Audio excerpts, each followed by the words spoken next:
1400 hours on November 23, 1942, Hauptmann Egon Meyer rolled his Focke-Wulf 190 toward a formation of American B-17 flying fortresses over France. The bombers flew in their tight combat box, 50-caliber machine guns bristling from every angle. Meyer had shot down dozens of British fighters over the previous 2 years. He understood speed, deflection, and the physics of closing rates, but he'd never attacked a 4-engine bomber before.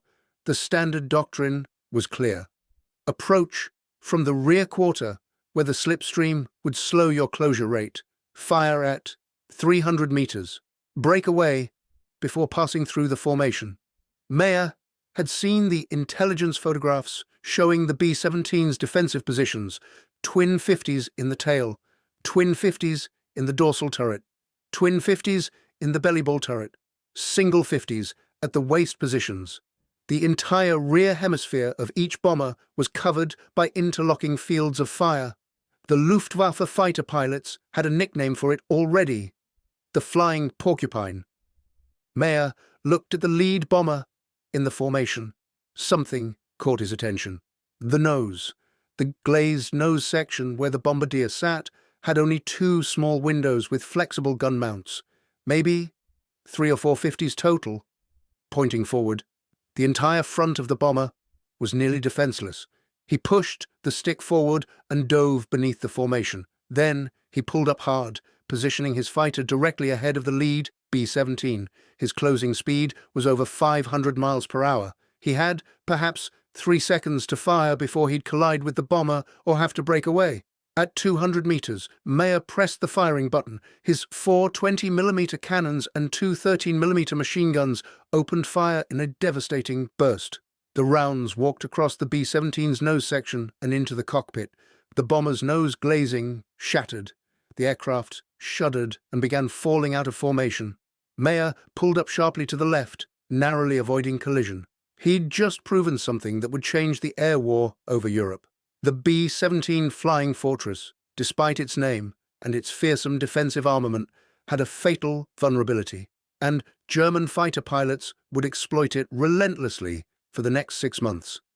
If you're enjoying this deep dive into the story, hit the subscribe button and let us know in the comments from where in the world you are watching from today. The Boeing B-17 Flying Fortress first flew in July 1935. The name came from a Seattle reporter who looked at the prototype bristling with machine guns and called it a 15-ton flying fortress. The nickname stuck. The Army Air Corps adopted the design specifically because of its defensive armament. The theory was simple. Heavy bombers flying in tight formation could create such concentrated defensive fire that enemy fighters couldn't get close enough to shoot them down. The bombers could penetrate deep into enemy territory without fighter escort and destroy strategic targets in daylight precision bombing raids. This theory had been developed during peacetime training exercises in the 1930s. It looked good on paper. Bombers flying in staggered formations could bring dozens of machine guns to bear on any attacking fighter. The overlapping fields of fire would create a protective bubble. Any fighter attempting to attack would be met with a wall of 50-caliber bullets. The early production B-17s carried relatively light defensive armament. The B-17C, delivered to the Army in 1940, had 4 50-caliber machine guns and 1 30-caliber machine gun in the nose. Total crew complement was 9 men. As American entry into the war approached, Boeing added more guns based on feedback from British Royal Air Force crews who'd used early B-17s in combat over Europe. The B-17E, the first mass-produced combat variant, appeared in September 1941. It carried 9 50-caliber machine guns, twin 50s in a powered dorsal turret above the fuselage just behind the cockpit, twin 50s in a revolutionary Sperry ball turret below the fuselage, twin 50s in a powered tail turret, single 50s at each waist position on the sides of the fuselage, single 50 in the radio compartment, upper fuselage position, 1 flexible 50 in the nose for the bombardier. The B-17F, introduced in spring 1942, added even more firepower, additional nose guns in cheek mounts, a total of 11 50 caliber machine guns. Combat reports from the 8th Air Force in England led to further modifications. The final production variant, the B-17G, carried 13 50 caliber machine guns, the most heavily armed bomber in the American inventory. The defensive armament on a B-17G was distributed across 8 positions. In the nose, a powered chin turret with twin 50s was added below the bombardier's position. This was specifically designed to counter head-on attacks. 2 cheek mounts with single 50s flanked the nose compartment. The bombardier also had a flexible 50. Moving aft, the flight engineer manned a powered dorsal turret with twin 50s positioned above and behind the cockpit. This turret could rotate 360 degrees and elevate to cover attacks from above and the sides. Behind the bomb bay, the radio operator had a single 50 firing upward through a flexible mount. The ball turret gunner, suspended below the fuselage in a Sperry spherical turret, controlled twin 50s that could track targets attacking from below. This was the only truly effective defense against attacks from underneath. 2 waist gunners stood on either side of the rear fuselage, each manning a single 50. These guns had wide fields of fire covering the beam approaches. The tail gunner sat in a cramped powered turret at the very back of the aircraft with twin 50s covering the entire rear approach. This was considered the most critical defensive position because most fighter attacks came from behind. Each 50 caliber Browning M2 machine gun weighed 64 pounds and was 57 inches long. The gun fired 750 rounds per minute. Effective range was approximately 3,500 feet.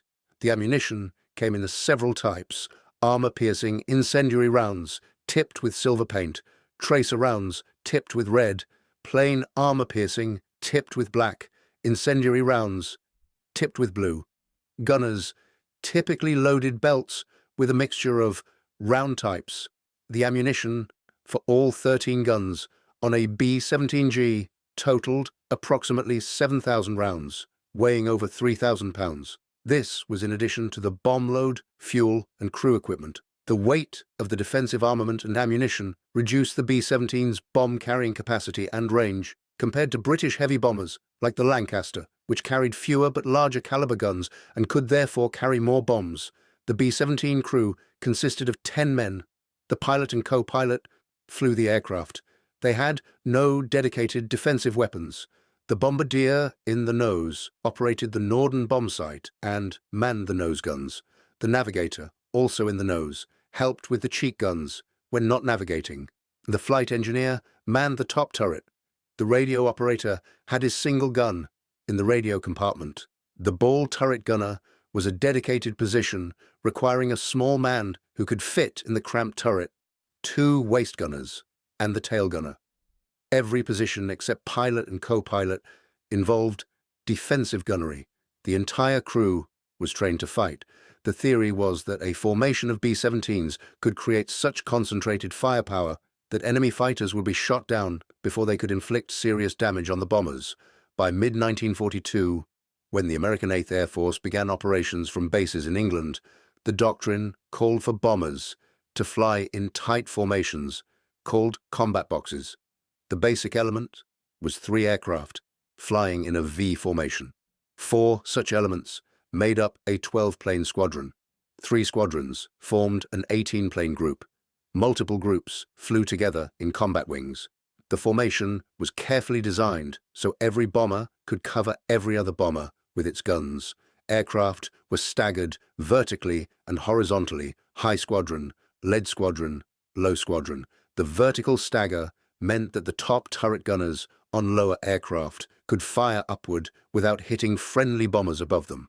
The horizontal stagger meant waist gunners and the ball turret could fire at targets approaching from the sides without hitting friendly aircraft. The combat box formation, developed by Colonel Curtis LeMay in late 1942, concentrated up to 54 bombers in a space roughly 1,300 feet wide by 300 feet deep. Every approach angle was covered by multiple guns from multiple aircraft. A German fighter attempting to attack any bomber in the formation would be exposed to defensive fire from a dozen or more 50 caliber machine guns. This concentration of firepower was the foundation of American daylight bombing strategy. British Royal Air Force Bomber Command had concluded that daylight precision bombing was too costly. They'd switched to night area bombing raids. The Americans insisted daylight precision bombing would work because the defensive firepower of massed B-17 formations would be sufficient protection. Fighter escort was considered unnecessary. The bombers would protect themselves. The theory was tested in August 1942.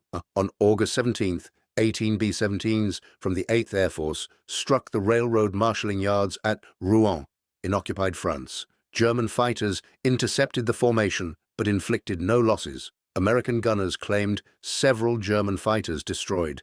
The mission seemed to validate the doctrine. Self-defending bomber formations could operate in daylight without prohibitive losses.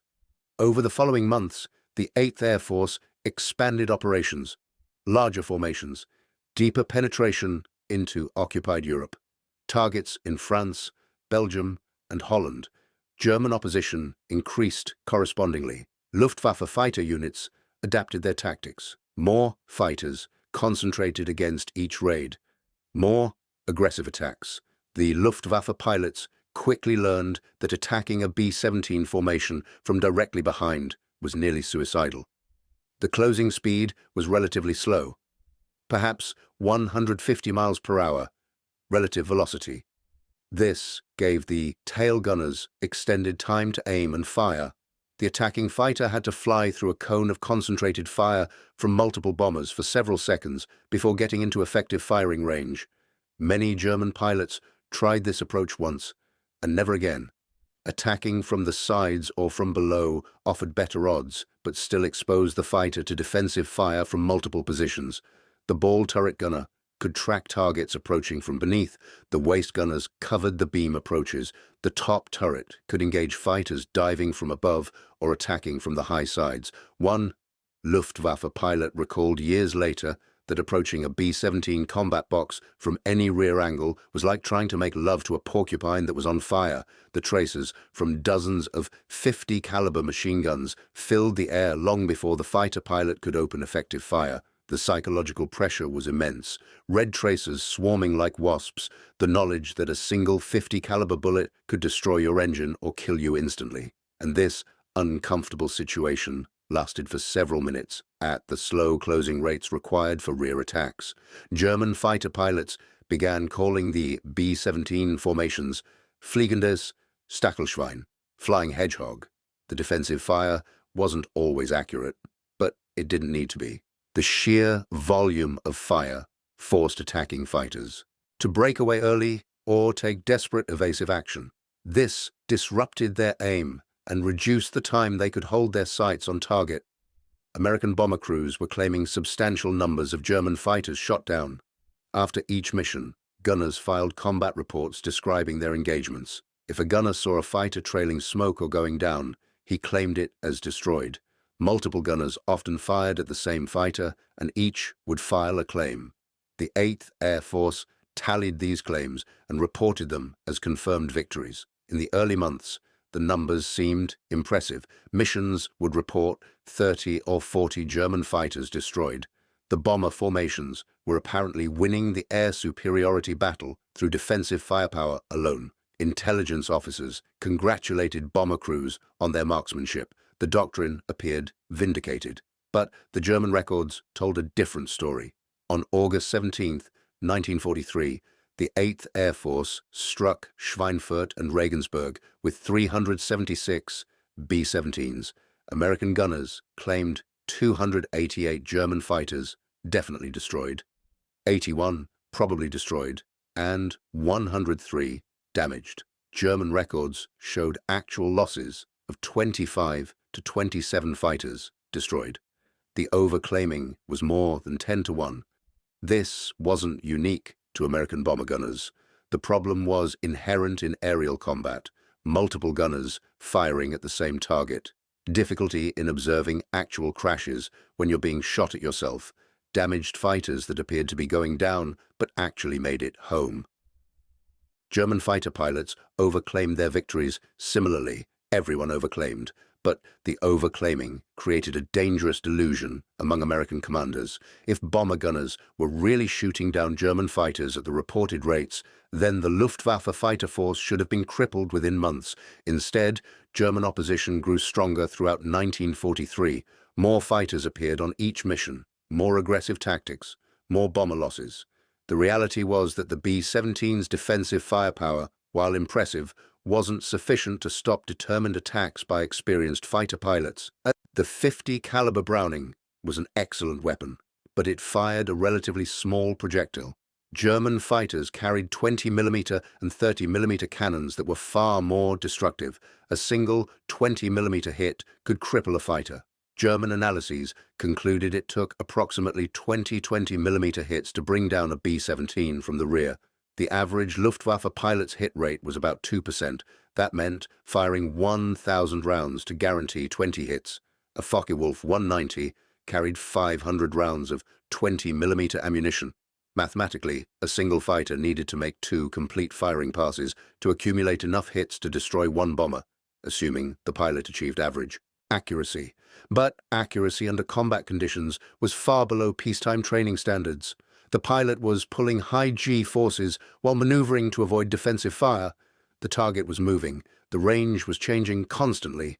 Most pilots never achieved the theoretical 2% hit rate in actual combat. Many fired their entire ammunition load without scoring a single damaging hit. The B-17 was also extraordinarily tough. The airframe could absorb tremendous damage.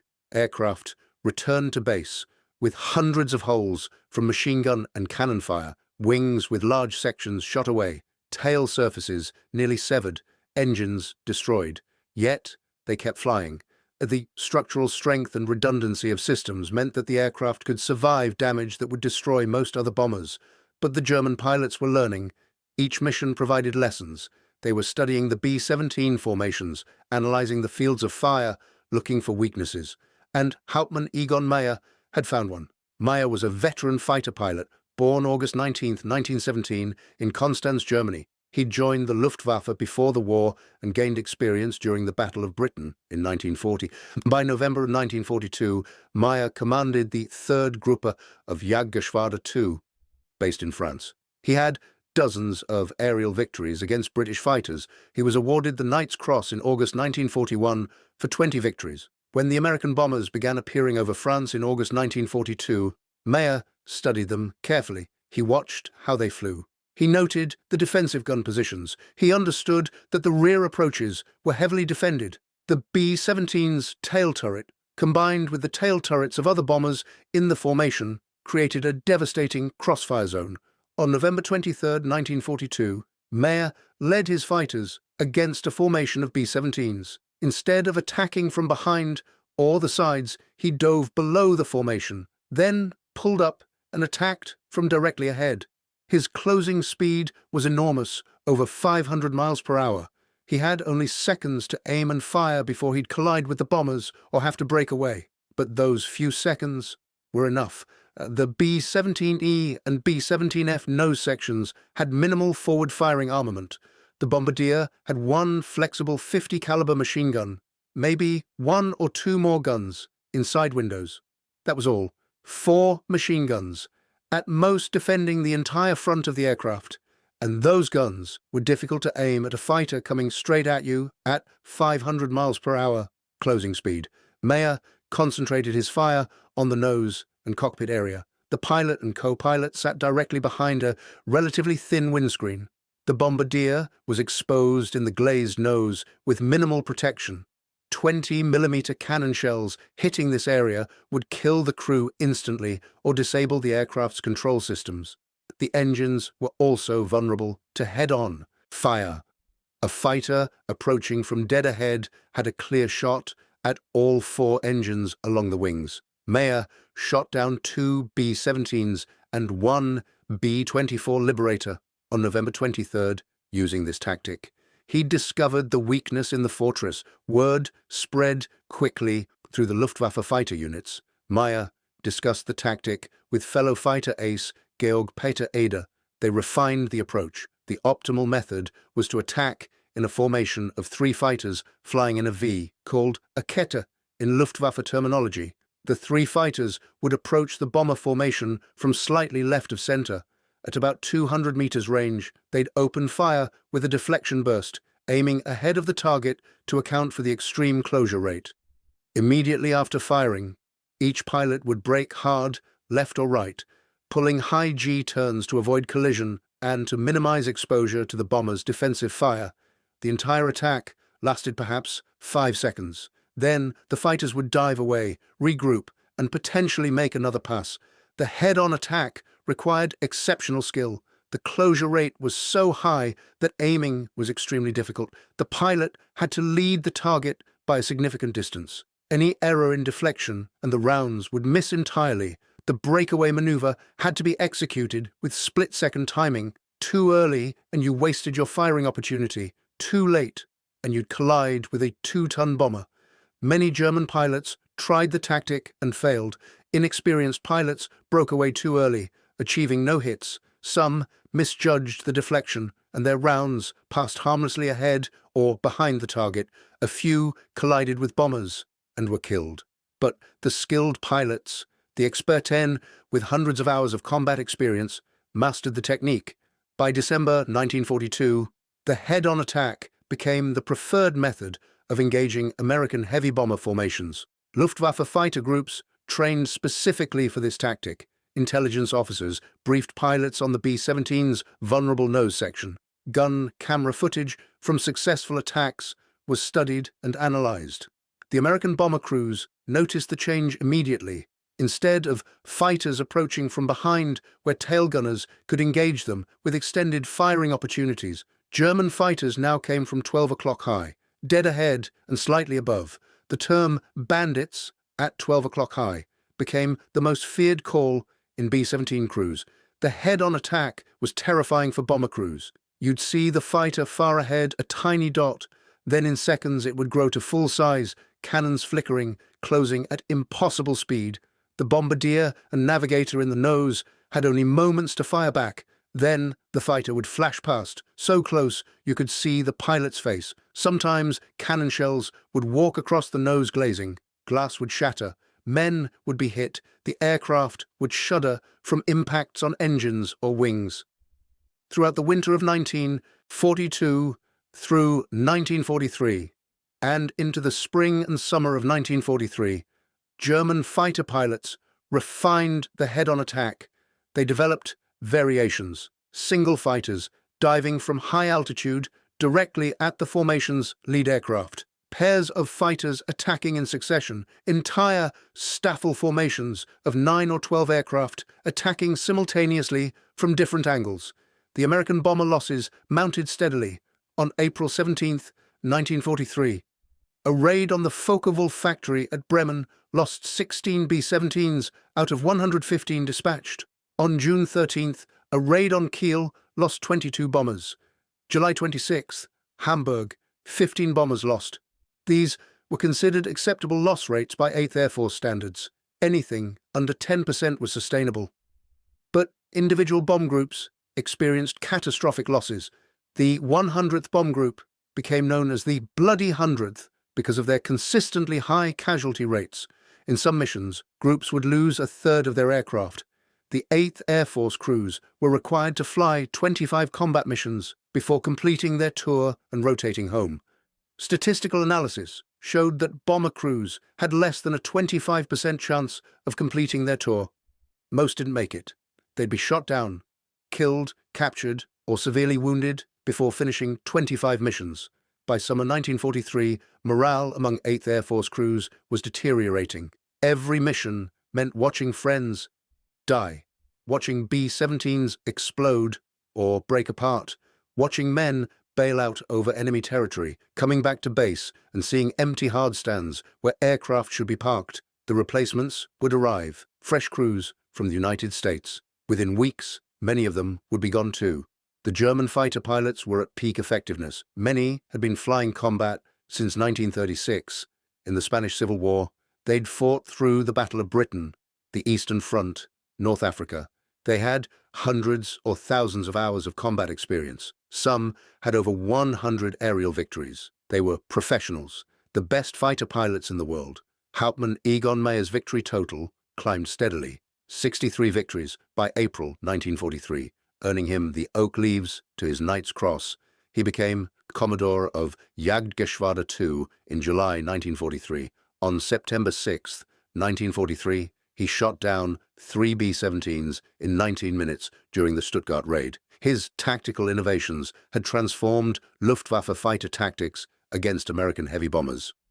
If you find this story engaging, please take a moment to subscribe and enable notifications. It helps us continue producing in-depth content like this. But the American response to the head-on attack was already in development.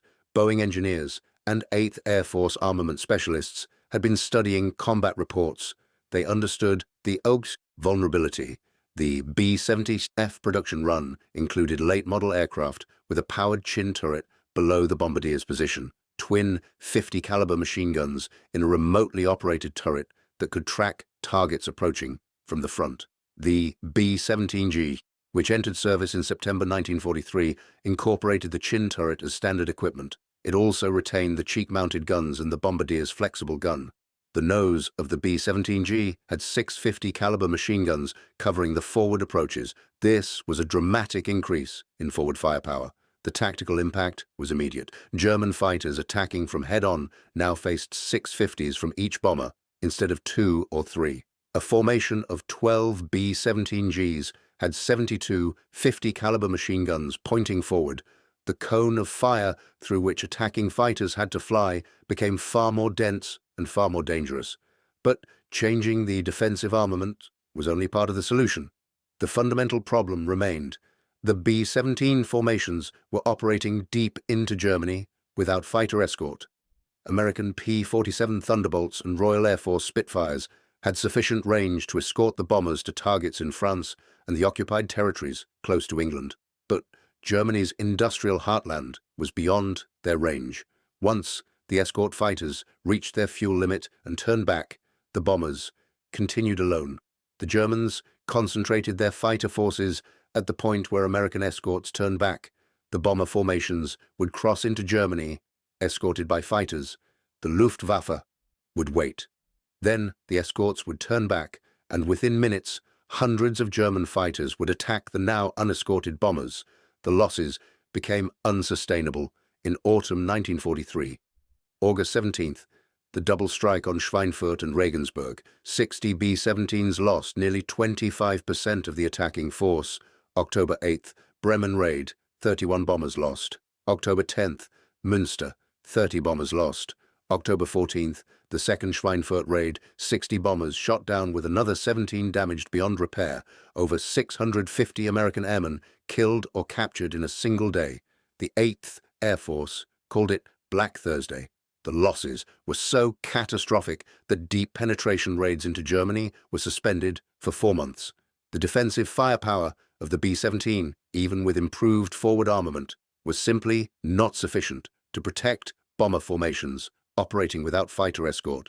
The solution came in early 1944 with the arrival of the North American P-51 Mustang. This fighter had the range to escort bombers all the way to targets deep in Germany and back to England.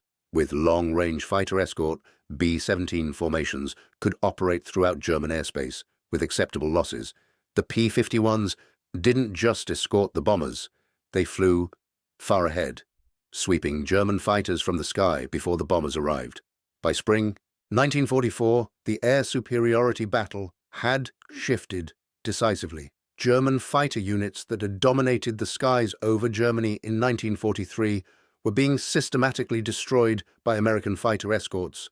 The Luftwaffe couldn't replace their losses in experienced pilots.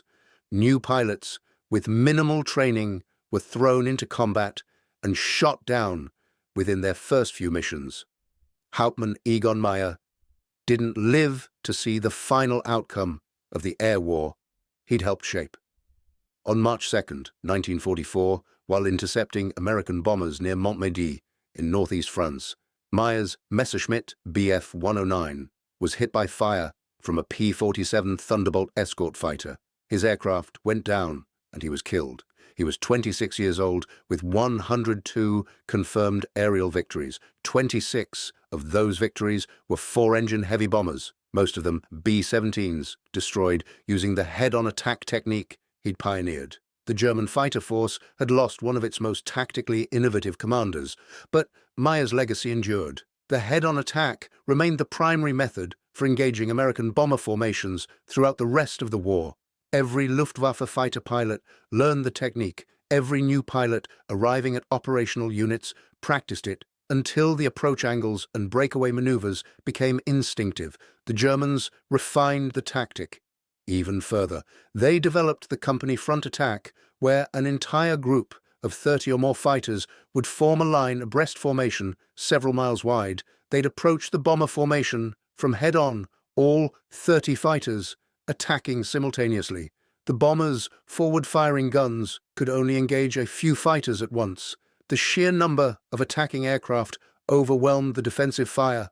Another variation was the pork attack, named after the drumbeat sound of repeated hammer blows. Fighters would attack in waves from directly ahead. The first wave would fire and break away. Before the bomber gunners could reorient, a second wave would attack from the same angle. Then a third wave, then a fourth.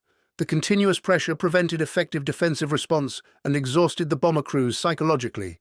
The Sturmbok units represented the most extreme development of anti-bomber tactics. These were heavily armored Focke-Wulf 190s, specifically modified to destroy bombers. The aircraft carried additional armor plating, protecting the cockpit, engine, and fuel tanks. They mounted four 30mm cannons in the wings, with some variants carrying 50mm cannons.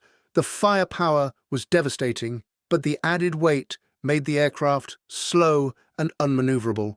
Sturmbok pilots would press their attacks to point-blank range, sometimes as close as 50 meters.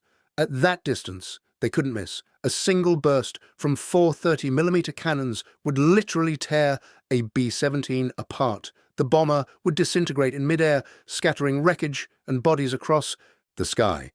But the Sturmbok fighters were vulnerable to American escort fighters. Their heavy armor and weapons made them easy targets for the nimble P-51 Mustangs. The psychological warfare was as important as the physical destruction. German pilots would fly in formation, just outside the range of the bombers' guns, pacing the formation.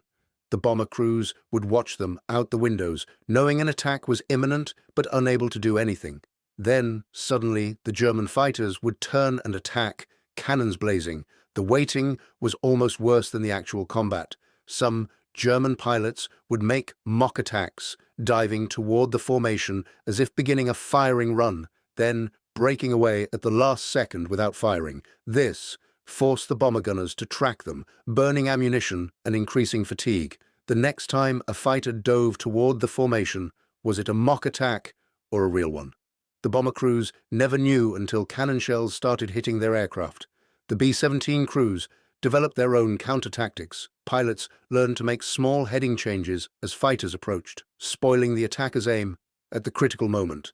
Some bombardiers would throw out chaff through the nose windows, clouds of thin metal strips that disrupted the attacking fighter's visibility at the crucial instant. Formation leaders would call out attacking fighters early, giving gunners maximum time to track and engage them.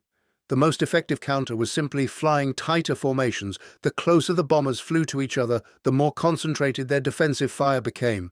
But tight formations required exceptional skill from the pilots. Flying a four-engine bomber at 25,000 feet in freezing temperatures with enemy fighters attacking while maintaining position within 50 feet of the aircraft on either side demanded superhuman concentration. Pilots flew entire missions with their hands locked on the controls, making constant tiny corrections, never relaxing for even a second. Formation flying was exhausting. Missions lasted 8 to 10 hours. The entire time, the pilot had to maintain precise position. A moment's inattention and your aircraft would drift into another bomber. There were numerous cases of bombers colliding in formation, especially during evasive maneuvers or when damaged. Two bombers colliding usually meant both aircraft went down with all crew members killed. The losses among specific bomb groups tell the story more clearly than overall statistics. The 100th Bomb Group, the Bloody 100th, flew its first combat mission on June 25, 1943. By February 1944, 8 months later, the group had lost 77 aircraft in combat. Each B-17 carried 10 crew members. That's 770 men killed, missing, or captured in 8 months from one bomb group. The replacements kept arriving, fresh crews with clean uniforms and optimistic attitudes. Within weeks, most of them would be casualties too. The 391st Bomb Group lost 47 aircraft between their first mission in November 1943 and March 1944. The 306th Bomb Group lost 58 bombers in the same period. Every bomb group had similar casualty rates. The replacement crews arrived weekly, sometimes daily. They'd move into barracks recently vacated by dead men. They'd be assigned aircraft that had just been repaired after the previous crew was shot down. The psychological toll was immense. Bomber crews watched their friends die repeatedly. A crew you'd had breakfast with would be gone by dinner. Their bomber exploded over Germany, bodies scattered across farmland. The survivors would drink heavily that night, trying to forget what they'd seen. Then, next morning, they'd fly another mission and watch more friends die. Many crews developed superstitions, lucky jackets that were worn on every mission, specific pre-mission rituals that had to be performed exactly the same way every time. Good luck charms carried in pockets. The superstitions were irrational, but they provided psychological comfort. If you performed the ritual correctly, maybe you'd survive today's mission. Combat fatigue was universal. Men would develop uncontrollable shaking after missions. Nightmares prevented sleep. Some simply broke down mentally and had to be removed from flight status. The term then was lack of moral fiber. Today, we'd recognize it as post-traumatic stress disorder. But the needs of the air war were relentless. Crews that completed 25 missions and earned the right to rotate home would sometimes extend their tours voluntarily, not because they wanted to keep fighting, but because they felt guilty, leaving their friends behind. The statistics on completing a tour were grim. In late 1943, bomber crews had approximately a 20% chance of surviving 25 missions. 80% would be shot down, killed, or severely wounded before completing their tour. Some groups had even worse statistics. The odds were better playing Russian roulette. Yet the missions continued. Every day the weather permitted, hundreds of B-17s would take off from bases across England. They'd form up into their combat boxes. They'd cross the Channel into occupied Europe. German fighters would intercept them. Some bombers would go down. The survivors would reach the target, drop their bombs, and turn for home. More bombers would be shot down on the return flight. The formations would straggle back to England, aircraft with dead engines, wounded crew, or battle damage struggling to maintain altitude. The German pilots were suffering too. The arrival of long-range American fighter escorts in early 1944 changed everything. Previously, Luftwaffe fighters could attack the bomber formations with relative impunity once these short-range escorts turned back. Now, P-51 Mustangs accompanied the bombers all the way to the target and back. The Mustang was faster than German fighters at altitude. It had comparable maneuverability, and there were hundreds of them. The German fighter pilots now faced a dilemma. To attack the bombers, they had to get through the fighter escorts. The P-51s would engage them before they could reach the bomber formations. German fighters would be shot down before ever firing at a bomber. The experienced pilots who dominated the skies in 1943 were being killed at an alarming rate. Hauptmann Meyer was just one of many. Georg Peter Eder, who'd helped develop the head-on attack with Meyer, survived the war, but was shot down multiple times and severely wounded. Countless other experienced fighter pilots were killed throughout 1944. The Luftwaffe couldn't replace them. Training programs couldn't produce pilots with the necessary skill level quickly enough. New German pilots arrived at operational units with perhaps 150 hours total flight time.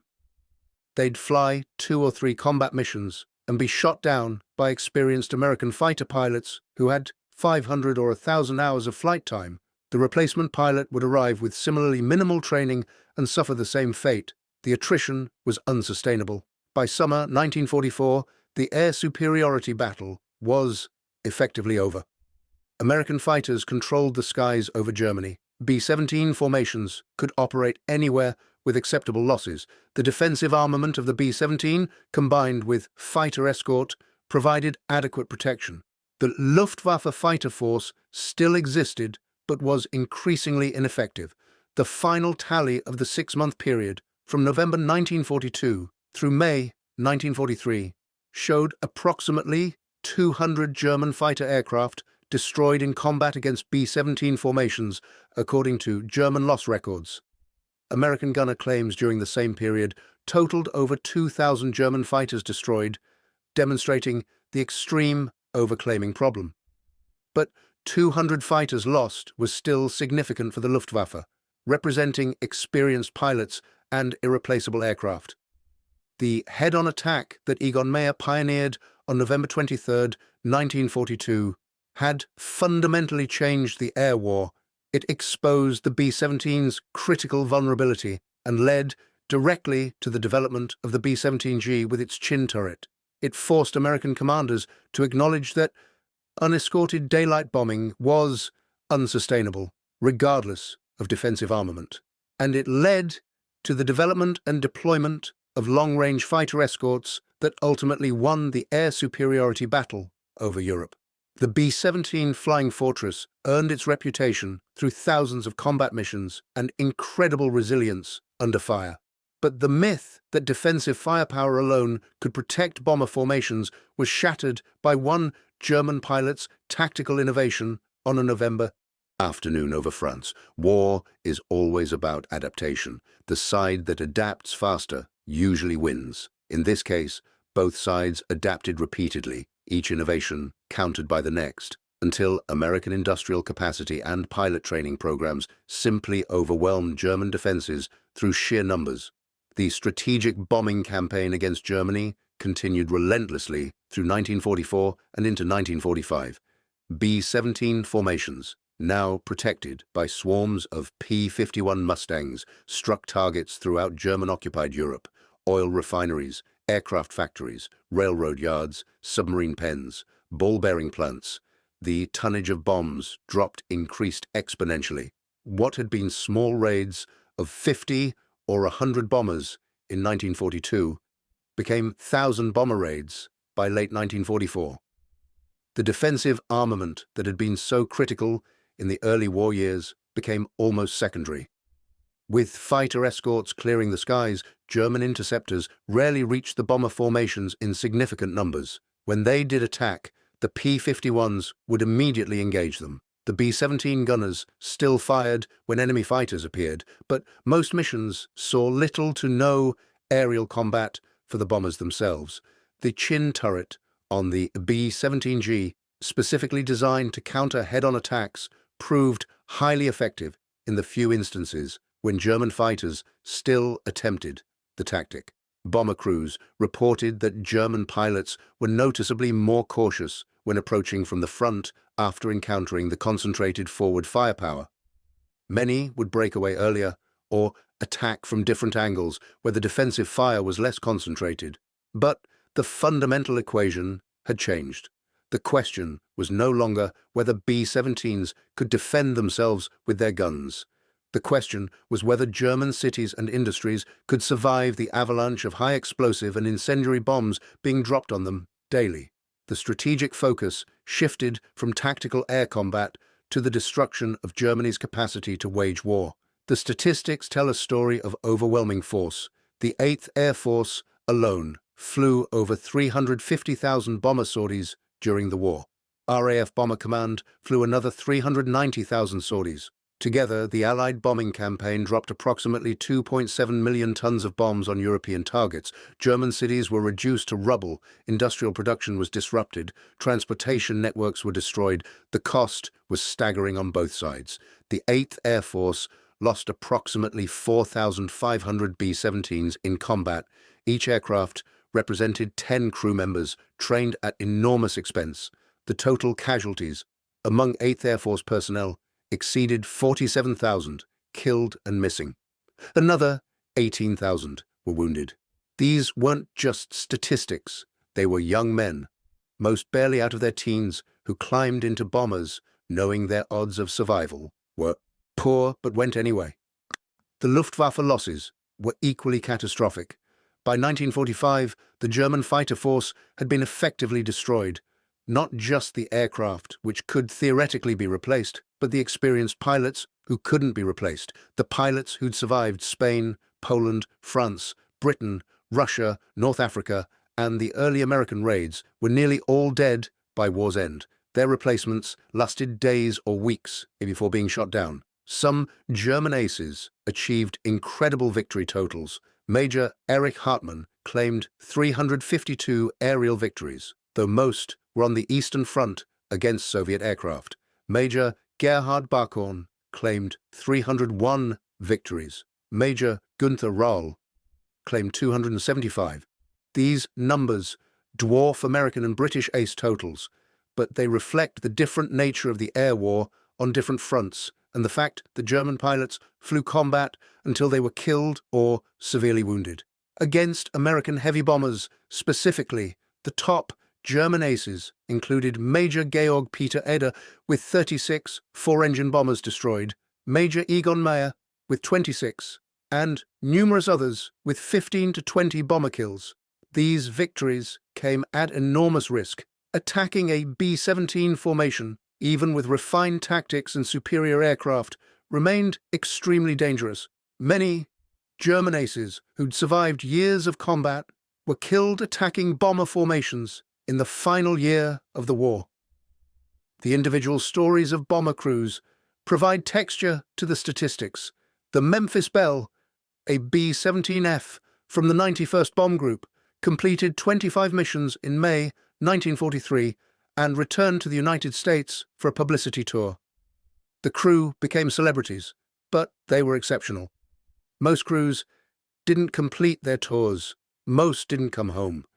Lieutenant Robert Morgan, pilot of the Memphis Belle, later reflected that their survival was largely luck. Good luck in the targets they were assigned. Good luck in the specific fighters that attacked them. Good luck that their aircraft held together when damaged. Skill mattered, but so did fortune.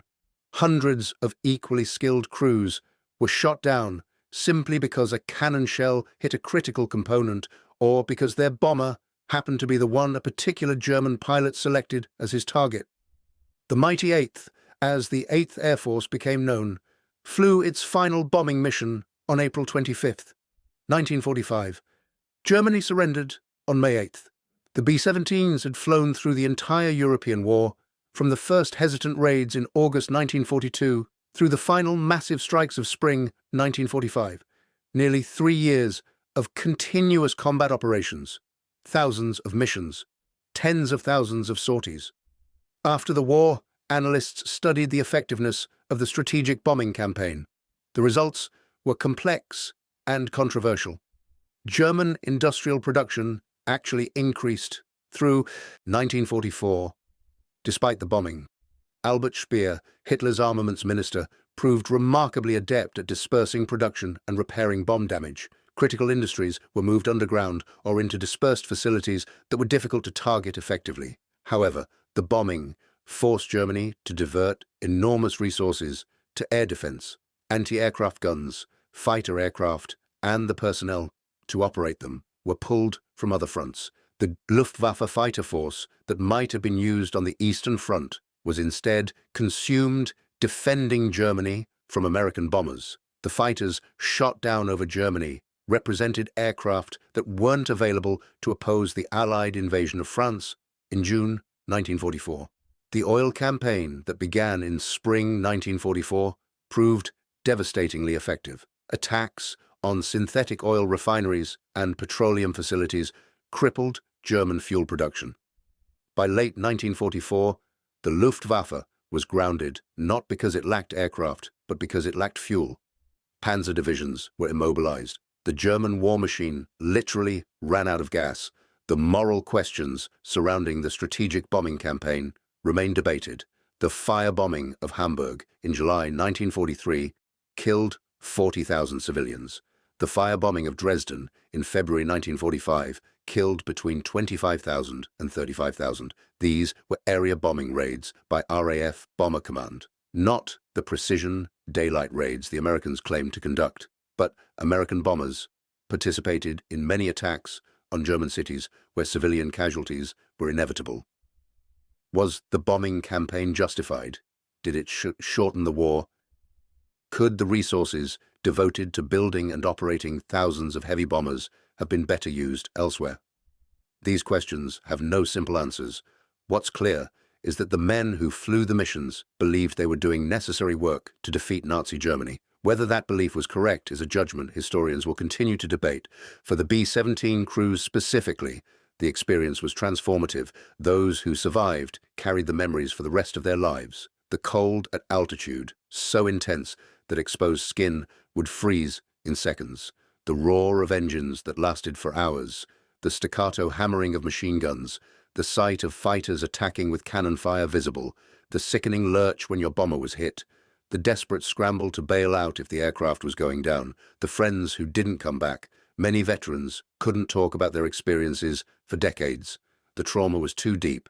Post-traumatic stress disorder wasn't understood or treated effectively in the 1940s. Veterans were expected to simply return to normal life after experiencing horrors that would haunt them forever. Some managed.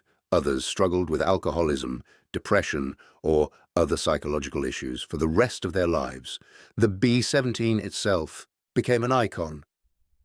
After the war, many aircraft were scrapped. Thousands of bombers that had survived combat missions were simply cut up for aluminum. A few were preserved in museums. The handful that remain flying today are treasured artifacts, maintained at enormous expense by dedicated volunteers. When a B-17 flies at an air show, the sound of those four Wright Cyclone engines draws crowds. People who never experienced the war can sense something of what those bombers represented. The head-on attack that Egon Meyer pioneered in November 1942 proved to be a crucial tactical innovation. It exposed a critical vulnerability in the B-17's defenses and forced American designers to modify the aircraft. The B-17G, with its chin turret, was a direct response to Meyer's tactic. That response was effective, reducing, but not eliminating, the vulnerability. In the end, the air war over Europe was decided not by tactics or individual courage, or even by the defensive firepower of the B-17. It was decided by industrial capacity and attrition. America could build bombers faster than Germany could shoot them down. America could train pilots and crews faster than they were being killed.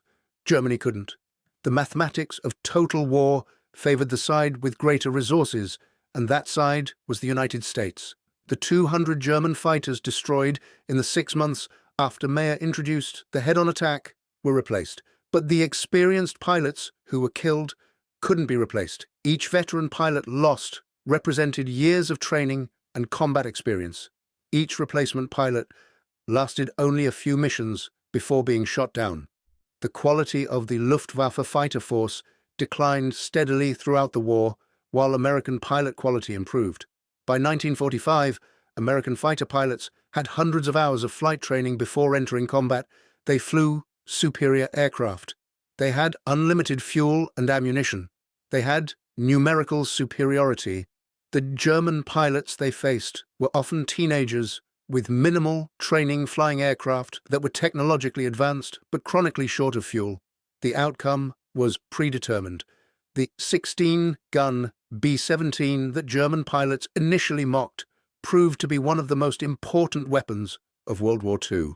Not because its defensive armament was sufficient to protect it, it wasn't, but because it could absorb tremendous damage and continue flying, because it could carry a substantial bomb load deep into enemy territory, because it could be produced in vast quantities, because the crews who flew it were brave enough to keep flying mission after mission despite horrific casualties. The final accounting shows approximately 12,700 B-17s were built, 4,500 were lost in combat, another 800 were scrapped or written off due to combat damage. The survivors flew home when the war ended, carrying weary crews who'd seen too much death. Most of those aircraft were scrapped within a year. The war was over. The bombers were no longer needed.